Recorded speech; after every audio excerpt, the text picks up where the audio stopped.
नमस्कार, मी स्वामी पाटील. एसबीएन टाइम्सच्या बातमीपत्रामध्ये मी आपलं स्वागत करतो. जाणून घेऊया आजच्या ठळक घडामोडी आणि महत्त्वपूर्ण बातम्यांचा तपशील.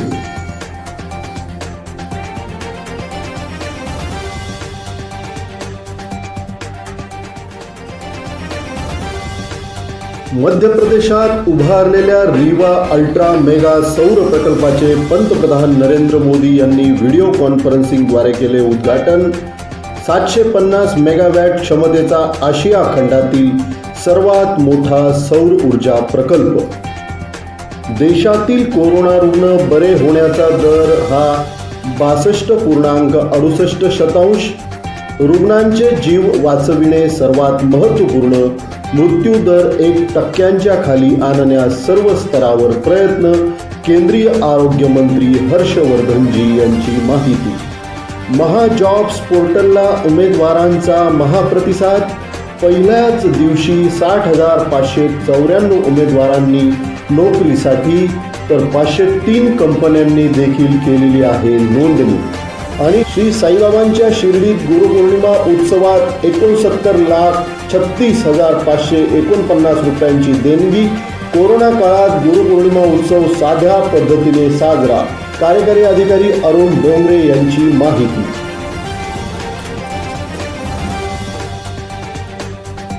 सौर ऊर्जेसंदर्भातली एक महत्त्वाची बातमी. पंतप्रधान नरेंद्र मोदी यांनी 10 जुलैला सकाळी 11 वाजता व्हिडिओ कॉन्फरन्सिंगच्या माध्यमातून मध्य प्रदेशात उभारलेल्या रीवा अल्ट्रा मेगा सौर प्रकल्पाचे उद्घाटन केलेले आहे. देशाला समर्पित करणारी ही आशियातील सर्वात मोठी परियोजना आहे.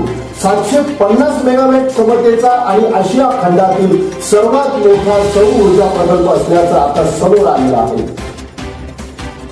पंतप्रधान नरेंद्र मोदींनी सकाळी दूरचित्र प्रणालीद्वारे मध्य प्रदेशातील रीवा येथे 750 मेगावॅट सौर प्रकल्पाचे उद्घाटन केले.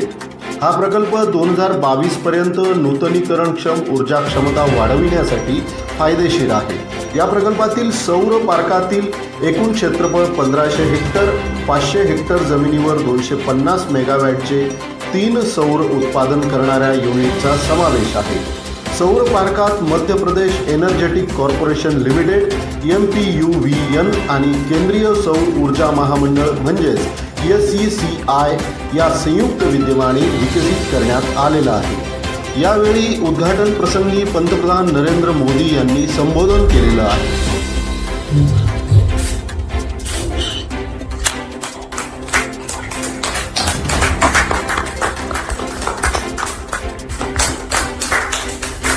प्रधानमंत्री श्री नरेंद्र मोदी जी के नेतृत्व में अक्षय ऊर्जा को प्रोत्साहित करने की ऐसी प्रतिबद्धता देश ही नहीं दुनिया के लिए भी नया अनुभव है. प्रधानमंत्री जी के इस महत्वाकांक्षी मिशन में महत्वपूर्ण योगदान दे रही है मध्य प्रदेश की रीवा अल्ट्रा मेगा सोलर परियोजना. इस परियोजना का शिलान्यास मध्य प्रदेश के मुख्यमंत्री श्री शिवराज सिंह चौहान एवं केंद्रीय ऊर्जा मंत्री श्री RK सिंह के कर कमलों से 22 दिसंबर 2017 को संपन्न हुआ था. 4,305 करोड़ रुपए की लागत से तैयार इस परियोजना की उत्पादन क्षमता 750 मेगावाट की है, जिसके कारण इसकी गणना एक ही जगह पर सौर ऊर्जा उत्पादन करने वाले दुनिया के सबसे बड़े सोलर प्रोजेक्ट्स में से एक है. पारदर्शी प्रक्रियाओं और नवाचारों की मदद से देश में अत्यंत न्यून दरों पर सौर ऊर्जा का उत्पादन किया जा रहा है. इसका 24% हिस्सा दिल्ली मेट्रो को और शेष बिजली का लाभ मध्य प्रदेश को मिल रहा है. उत्पादन और उपयोगिता के साथ ही इस परियोजना में पर्यावरण का भी ध्यान रखा गया है. इस परियोजना के चालू हो जाने से यहां कार्बन डाइऑक्साइड के सालाना उत्सर्जन में 15.7 लाख टन की बचत होगी, जो 2.6 करोड़ विकसित पेड़ लगाने के बराबर है. मध्य प्रदेश ऊर्जा विकास निगम और solar energy corporation of India का संयुक्त उपक्रम विकास का शानदार प्रयास साबित हुआ है. इसके साथ ही ये प्रोजेक्ट अक्षय ऊर्जा को बढ़ावा देने के उस मिशन में भी योगदान दे रहा है, जिसका बीड़ा प्रधानमंत्री श्री नरेंद्र मोदी जी ने देश और दुनिया को ग्लोबल वार्मिंग से बचाने के लिए उठाया है. अक्षय ऊर्जा बढ़ाएं, नया भारत बनाएं. सूर्य देव की इसी ऊर्जा को आज पूरा देश अनुभव कर रहा है। ये उन्हीं का आशीर्वाद है कि हम सोलर पावर के मामले में दुनिया के टॉप 5 देशों में पहुंच गए। साथियों, सौर ऊर्जा आज की नहीं बल्कि 21वीं सदी की ऊर्जा जरूरतों का एक बड़ा माध्यम होने वाला है, क्योंकि सौर ऊर्जा श्योर है, प्योर है और सिक्योर। श्योर इसलिए क्योंकि ऊर्जा के बिजली के दूसरे स्रोत खत्म हो सकते हैं, लेकिन सूर्य सदा सर्वदा पूरे विश्व में हमेशा ही चमकता रहे। प्योर इसलिए क्योंकि ये पर्यावरण को प्रदूषित करने के बजाय उसको सुरक्षित रखने के में मदद करता है। और जैसे श्योर है, प्योर है, सिक्योर इसलिए क्योंकि आत्मनिर्भरता का एक बहुत बड़ा प्रतीक है, बहुत बड़ी प्रेरणा है। ये हमारी ऊर्जा जरूरतों को भी प्रस्तुत है। आणि कोरोना संदर्भातली एक महत्वपूर्ण बातमी, देशातील रुग्ण बरे होण्याचा दर हा आता 62.68% आहे। रुग्णांचे जीव वाचवणे महत्वपूर्ण आहे आणि कोविड-19 पासून होणाऱ्या मृत्यू दरास 1% खाली आणण्यासाठी सर्व स्तरावर प्रयत्न सुरू आहे, अशी माहिती केंद्रीय आरोग्य मंत्री हर्षवर्धनजी यांनी दिलेली आहे। जिल्हा स्तरापर्यंत टेस्ट आणि ट्रीट या प्राथमिक तत्वांना लागू करत कोरोनाचा प्रादुर्भाव नियंत्रणात आणण्यासाठी सरकार आणि प्रशासन आता युद्ध पातळीवर प्रयत्नशील असल्याचं केंद्रीय आरोग्य मंत्री हर्षवर्धनजी यांनी म्हटलं आहे। भारत देशास कोरोना प्रभावित जगात तिसरे मोठ्या देशाच्या रूपात दाखविले जाते, परंतु विचार केल्यास लोकसंख्येच्या हिशोबात बघितलं तर भारतात 10 लाख लोकांमध्ये फक्त 538 कोरोना रुग्ण आहेत, असे भारत देशाचे केंद्रीय आरोग्य मंत्री डॉक्टर हर्षवर्धन यांनी म्हटलेलं आहे। देशात रुग्ण बरे होण्याचा दर 62.68% इतका आहे, असंही त्यांनी सांगितलेलं आहे। डिस्ट्रिक्ट लेवल पर भी चीज़ों को बारीकी से मॉनिटर किया जा रहा है।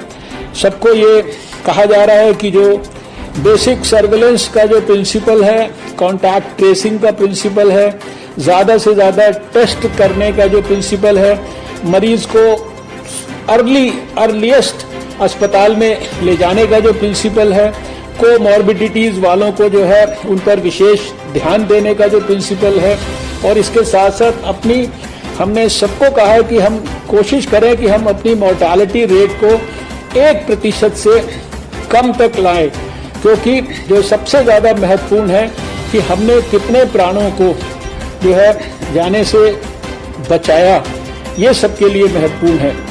हमारी जो इंफॉर्मेशन और कम्युनिकेशन और पब्लिक अवेयरनेस की कमेटी के हेड अमित खरे जी ने विस्तार से बताया कि किस प्रकार से कोविड के दौरान जितने फेक न्यूज़ थे, ऑर्गेनाइज्ड इस प्रकार के लोगों को मिसगाइड करने वाले तरीके थे, चाहे वो अखबार के माध्यम से हो, चाहे वो सोशल मीडिया के माध्यम से, उनको कैसे ऑर्गेनाइज्ड तरीके से, इंस्टीट्यूशनलाइज्ड तरीके से पीआईबी ने और सारे देश के अंदर सभी रीजनल भाषाओं के अंदर किस प्रकार से इस तरह के जो रैकेट्स थे उनको कैसे बस्ट किया है। क्या उन्होंने जो देश के अंदर प्रभावी प्रधानमंत्री जी के आत्मनिर्भर भारत की योजनाएं हैं उनको कितने गंभीरता और गहराई से देश को बताया है, और कैसे जो है सारे देश को सब प्रकार के प्रचार माध्यमों का इस्तेमाल करके हमने जो प्रिकॉशंस उनको लेनी है उसके लिए एजुकेट किया है। इसके बारे में भी बहुत विस्तार से चर्चा हुई है। आज की मीटिंग बहुत ही प्रभावी रही, बहुत सारे सुझाव, बहुत सारे बातों पर विचार विमर्श हुआ। मैं कामना करता हूं कि भारत के लोग स्वस्थ रहेंगे और आने वाले समय में जो भी हमारे मरीज अस्पतालों में हैं, जो कि रोड टू रिकवरी पर हैं, वो भी बहुत जल्दी ठीक होकर स्वस्थ होकर घर वापस लौटें। आणि महाराष्ट्रातील रोजगारासंदर्भातली एक महत्त्वपूर्ण बातमी, महाराष्ट्र राज्यामध्ये आता महाजॉब संकेतस्थळाला प्रचंड प्रतिसाद मिळतोय। मुख्यमंत्री उद्धव ठाकरे यांनी नुकतेच दूरचित्र प्रणालीद्वारे लोकार्पण केलेल्या महाजॉब पोर्टलवर पहिल्याच दिवशी तब्बल 13,300 नोकरी इच्छुकांनी तर 147 उद्योजकांनी नोकर भरतीसाठी नोंदणी केलेली आहे। महाजॉब पोर्टल हे बेरोजगारांची नोंदणी करणारे नाही तर बेरोजगारांना काम देणारे, उपलब्ध करून देणारे पोर्टल व्हावे असे मुख्यमंत्री उद्धव बाळासाहेब ठाकरे यांनी सांगितलेलं आहे। महाजॉब्स पोर्टल हे अधिक सोपे आणि सुटसुटीत असावे। या पोर्टलच्या माध्यमातून नोकरी रोजगार देण्यासाठी किती उपयोग झाला याचा नियमित आढावा घेतला जावा अशा सूचना मुख्यमंत्री उद्धव ठाकरे यांनी केलेल्या आहेत। उद्योग, कामगार आणि कौशल्य विकास विभाग एकत्रित आल्याने महाराष्ट्राला प्रगतीकडे नेण्यास मदत होणार असून महाजॉब्स पोर्टलमधून नव्या जुन्या कुशल अकुशल कामगारांना कायमस्वरूपी नोकरी मिळेल असे कामगार मंत्री दिलीप वळसे पाटील म्हणाले आहे। तर राज्यातील उद्योगांत 50,000 रोजगार उपलब्ध असून महाजॉब्स पोर्टलद्वारे नोकरी मागणारे आणि देणारे राज्यात शासनाकडून समन्वय राहून भूमिपुत्रांनाच नोकरीची संधी मिळण्यासाठी अधिवास प्रमाणपत्राची अट आहे। याद्वारे राज्यातील बेरोजगारी संपवण्यासाठी मदत होणार असल्याचे उद्योग मंत्री सुभाष देसाई यांनी म्हटलेलं आहे। तर नवीन उद्योगांत सुसूत्रता येण्यासाठी महास्वयं आणि महाजॉब्स पोर्टलमध्ये होणाऱ्या नोंदणीचे समन्वयन होईल आणि महाजॉब्स पोर्टल हा उपयुक्त असून या माध्यमातून मिळणारी माहिती ऑनलाईन रोजगार मेळाव्यासाठी फायद्याची ठरेल असे मत यावेळी कौशल्य विकास मंत्री नवाब मलिक यांनी देखील व्यक्त केलेलं आहे। ते म्हणजे आपण हे महाजॉब्स पोर्टल आजपासून सुरू करतो आहोत। ही आजच्या काळाची गरज आहे, कारण नोकऱ्या शोधायच्या किती आणि कुठे, मग नोकरीवरती नोकऱ्या लागताना पुन्हा वशिला येतो। आजपासूनच पहिल्या क्षणापासून मला असं वाटतं की ही जी काही आपली यंत्रणा आहे ही पारदर्शक असली पाहिजे। इकडे वशिल्याला खार असता कामा नये, अत्यंत प्रामाणिकपणाने इथे रोजगार आणि नोकऱ्या मिळवून देण्याचं काम आपण केलं पाहिजे। मगाशी पेंढारकर साहेबांनी जसं सांगितलं की याबद्दल एक ॲप निर्माण केलं गेलं पाहिजे। पोर्टल जे आहे ते सोपं केलं पाहिजे आणि विशेष म्हणजे मला असं वाटतं की ह्या पोर्टलचा उपयोग खरंच किती होतोय त्याचा सुद्धा एक आपण आढावा घेत राहिला पाहिजे की किती जणांनी तिकडे ॲप्लिकेशन किंवा अप्लाय केलेलं आहे आणि किती जणांना त्याच्यातून नोकऱ्या मिळाल्या आहेत हे सुद्धा आपल्याकडे नमूद झालं पाहिजे। कारण असं काही नाही आहे की यापूर्वी वेगळ्या पद्धतीने पण यंत्रणा नव्हती। एम्प्लॉयमेंट एक्सचेंज हा एक प्रकार होता आणि एम्प्लॉयमेंट एक्सचेंजमध्ये आपल्या राज्यात किती बेकार आहेत ते कळण्याचं एकमेव ठिकाण म्हणून कदाचित त्याचा उपयोग झाला असेल, पण त्या एम्प्लॉयमेंट एक्सचेंजमधनं नोकऱ्या किती मिळाल्या त्याचा आकडा माझ्याकडे तरी अद्याप आलेला नाही आहे। तर तशी नुसती बेकारांची नोंदणी करणारी हे पोर्टल होता कामा नये, तर बेकारांना काम देणारं हे पोर्टल झालं पाहिजे। त्याच्यासाठी आपल्याला ज्या एका उत्साहाने, जिद्दीने आणि उमेदीने हे पोर्टल आपण निर्माण केलं आणि सुरू केलेलं आहे त्याच्याबद्दल तुमचं कौतुक आहे।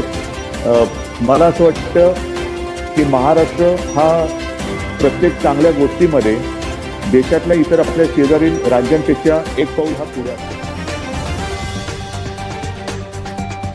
आणि बातमी आहे शिर्डी येथील श्री साईबाबा संस्थान विश्वस्त व्यवस्था शिर्डीच्या वतीनं यावर्षी 4 ते 6 जुलै दरम्यान श्री गुरुपौर्णिमा उत्सवामध्ये एकूण 69,36,549 रुपये इतकी देणगी प्राप्त झाल्याची माहिती समोर आलेली आहे।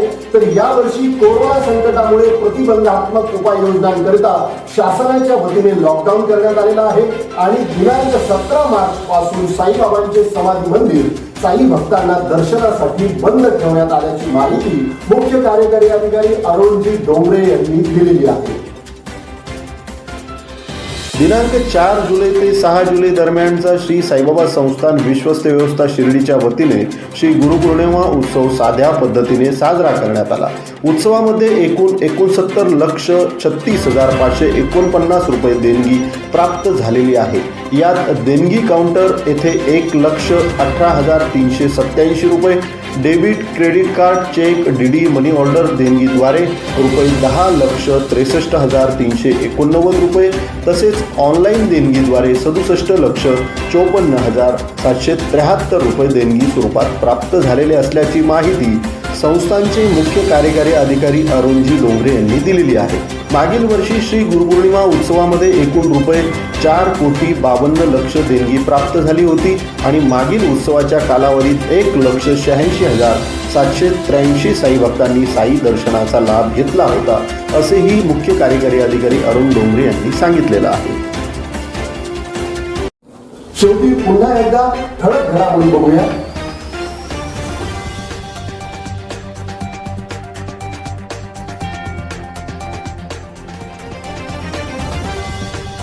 मध्य प्रदेशात उभारलेल्या रीवा अल्ट्रा मेगा सौर प्रकल्पाचे पंतप्रधान नरेंद्र मोदी यांनी व्हिडिओ कॉन्फरन्सिंगद्वारे केले उद्घाटन.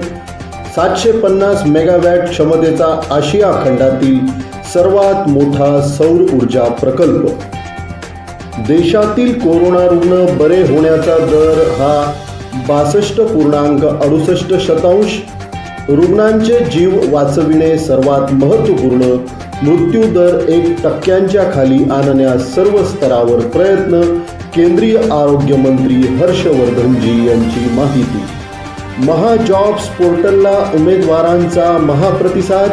पहिल्याच दिवशी 60,594 उमेदवारांनी नोकरीसाठी तर 503 कंपन्यांनी देखील केलेली आहे नोंदणी.